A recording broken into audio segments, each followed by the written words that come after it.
Echostore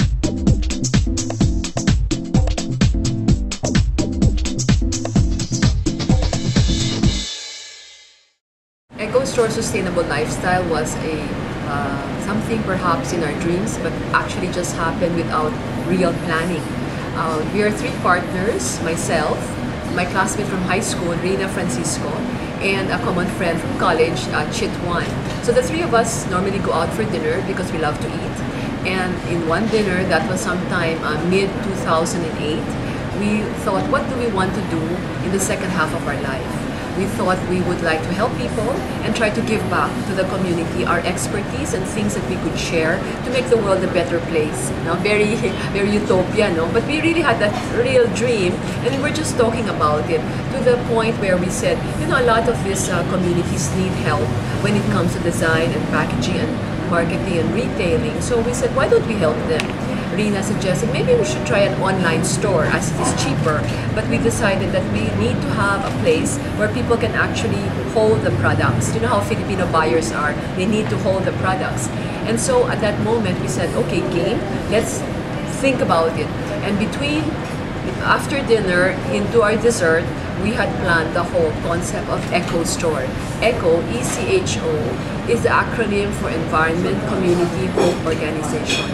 And we really wanted to be able to have a phrase underneath that is the whole DNA of what we're doing, and that is the sustainable lifestyle.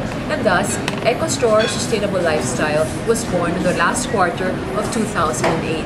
We are pushing to 2 years at this point, and all I can say is that when we had not really planned it, and it just happened by some sheer push perhaps of the times, the relevance for the times, perhaps the energies of the universe wanting it to be born, we stepped into a whole path which surprised even ourselves. When we launched Echostore in Serendra, the flagship store, it was really to help Chit Juan, who is the president or the head of the Philippine Coffee Board. At that time, the Serendra place had Cafe Isla, which is the little store of the Philippine Coffee Board, and they were selling Philippine coffee. But the place was not really attracting too much attention, and she said, why don't you help me pay up the rent, and let's do something exciting. And that's when Reena and I came in with this concept to help put it together. And she said, there's a wall, let's see what we can do. What we did is we went around and called our community organized groups that had products. We linked up with our wellness friends who are doing organic products in the country, and all of them would normally just sell during bazaars and or Sunday or Saturday weekend markets. So we said, here's a wall where you might want to be able to do something and put your products here, and let's see how the general public would accept this. And it was just a wall which Reena had put up, turning around in 2 weeks the whole space. And the surprise was that when our media friends knew about it, they helped us spread the good news. And that here was a little space, small but with a great big idea, that of being able to change the way of consumers towards being more conscious. Remember, eco means environment, community, hope, and organization. Environment, all our products are green, are either natural and or organic, as well as very helpful to the environment. So the environment is key, green. No? Hope is about giving people, community and hope. No? It's about giving people a chance that there is fair trade products that we're selling here, and that communities actually benefit from this. So we are very clear when we look for our products that really the communities are the ones who benefit from this. And organizations, we are very much into collaborations with organized groups.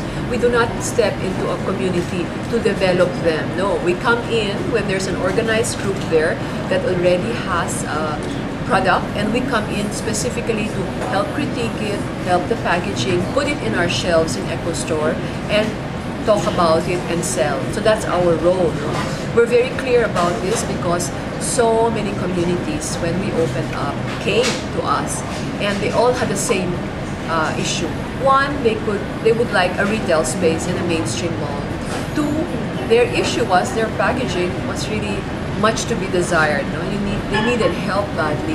And because of that, we felt whatever we were putting up in the shelves of Echostore was like a trial for these small NGOs, small community groups, small SMEs headed by women. No? So it was really, in that sense, a way of helping.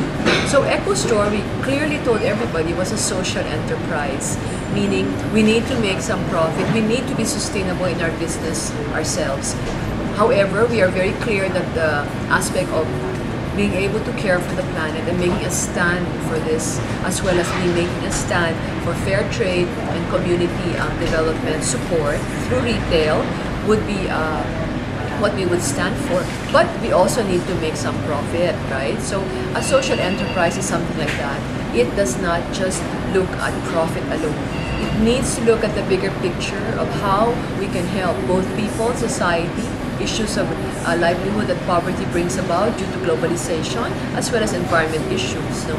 So what we realized when we opened Echostore, after the whole positive response, really just a positive response, and at the end it's like we had just been put there to be able to head the direction of this new trend of sustainable lifestyle. And we got the hint of this when we won. After 3 months, after opening, we won the best concept in the Philippines, which was actually a competition, an online competition, which was run by the Philippine Business for Social Progress, or PBSP, alongside an international group from the Netherlands. They had given the funds to choose. We won. We were one of 2 Filipino groups, and we were sent to Amsterdam. And what was key there in that trip to Amsterdam, although we did not win the major prize, we found so many fair trade stores all over Amsterdam, small stores that were like Echostore. So we said, hey, we have sister stores on the other side of the world, and it excited us all the more. That's when we decided we will be small. We will not become huge and big. We will be small, specialize on a market that is more high-end, try to be able to develop a more conscious market, because while the first level of people who will buy are those in the high end, because they would have an understanding of the issues, like you need to buy green, you need to live clean, you know, you need to help people. They, however, will also be the trend movers, where the next levels of the market, like the B and the C, would aspirationally shift their mindsets and want to begin to buy products. While our products are really not that expensive, because when you begin to balance this off as any other department store, our products are the same levels of pricing. No? But sometimes people just think, oh, it's organic or it's green, it's expensive, which is something we're trying to break. You know? So Echostore has positioned itself, or rather, the local milieu has put us in that position where we are embracing that responsibility to be able to keep talking about the sustainable lifestyle in all aspects. And that's how it basically started.